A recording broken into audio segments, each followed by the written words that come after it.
Ärkasin mina täna hommikul üles, läksin kööki, vaatasin kella. Kell näitas veidi enne 8 ja mõtlesin, jumal tänatud, kellakeeramine mind küll mõjutanud ei ole.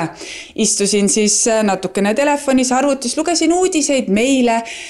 Peaaegu tunni pärast vaatan kella, kell ei ole ikka veel 8 saanud. Siis sain aru, et köögis oli kell keeramata ja ilmselgelt tõusin mina tund aega varem üles. Nagu täna kuulen, ei olnud mina ainus. Alguses mõjutas küll, kuna mul oli kodus kõik kellad olid taga ja siis ma vaatasin, et ma olin kooli hiljaks jäänud tegelikult, aga ma jõudsin ikkagi tund aega varem kooli. Värsket CVEE tööturu uuring kinnitab, et kellakeeramine mõjutab paljusid ja nii selgub, et just esimesel nädalal on pea 98% inimestest raskusi keskenduda ning ollakse väsinumad. Kolmandik hilineb või nihutab tööaega ning teeb rohkem vigu. Uuring näitas ka, et nii tööandjad kui töötajad siis tunnevad seda väsimust, näevad, et töö efektiivsus ka nagu langeb, et mitu tassi kohvi tuleb kindlasti rohkem juua ja võib-olla õhtuti siis varem magama minna, et rütmi tagasi saada. Vaatame, kuidas see töö tegemine siis siin välja näeb. Väsinud natukene vist ollaks, et kas see kellakeeramine on siis häirinud? No uneaega jäi just nagu vähemaks täna öösel, aga ma loodan, et rohkem ta ei häiri. Tuleb rütmi saada. Millal see rütm siis tuleb? Ma ei tea, kohviga siin püüan rütmi saavutada. Ma vaatan tõesti, et 3 tassi on juba ära joodud, et kohvi kogus suureneb täna homme. Püüan jah rütmi saavutada kohviga, aga võib-olla lõpuks tuleb ikkagi omal jõul nagu käima saada see päev.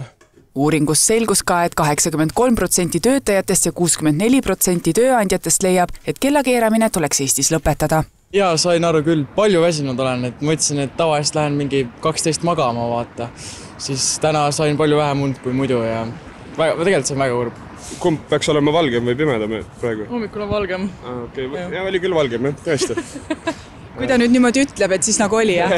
Seda küll, et ma muidu ärkan tavaliselt kogu aeg enne nagu seda valgust.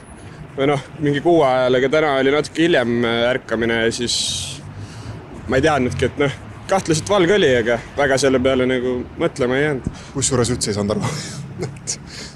Ma isegi teadnud, et kella keerati vahepeal. Telefon siis keeras nii automaatselt, et ei saanud ka aru midagi? Põhimõtteliselt küll, jah. Et praegu vist kuulen esimest korda sellest, et keerati üldse. Kõigel ajal jõudsite täna igale poole ja ei olnud probleemi? Ei, sellega probleemi ei olnud jah, et kõik sujus väga hästi. Sellised suuremad uuringud näitavad, kus on siis vaadatud selle ajaperioodiga peale kellakeeramist siis seostuvaid laiemaid tervisemõjusid, et siin on täheldatud siis ka depressiooni sagenemist sellises nagu praegusel ajal kella tagasikeeramisega ja ka ajuinsulti ja autoõnnetuste rohkenemist. Kellakeeramisega läheb sassi unerütm, kuid puudu uni ei ole ainus, mis inimestele probleeme tekitada võib. Petturid kindlasti otsivad just selliseid aegu, kus inimeste mõtted on majal, kus nad on kas siis nende päevarütm on sassis. Nii et kui kella keeratakse, siis inimese biorütm läheb sassi ning see kindlasti mõjutab seda, kui kergelt sa oled haavatav ja kui kergelt sa näiteks annad kogemata petturile oma PIN-koodi, mida sa kindlasti kellegagi jagada ei tohi. Me võime ju rääkida sellest, et kellakeeramine mõjutab und, teeb meid väsinumaks, kas seda kella keerata või mitte. Aga selle jaoks, et üldse aru saada, mis kell on, tuleb ka kella tunda ja kella lugeda osata. Mul on kaasas selline vanaaegne kell, nii-öelda pilt kellast ja ma uurin, kas inimesed üldse saavad veel aru, et kus kohas need seierid on ja mis kellaaega see kell näitab? Nii, 7. Vaata, kuidas seda õigesti öeldagi, see on 8 läbi, ei 7 läbi, ühesõnaga 7:08. See näitab, et kell on 7:08 vist. Vist, oled kindel? Ja tundub. Oota.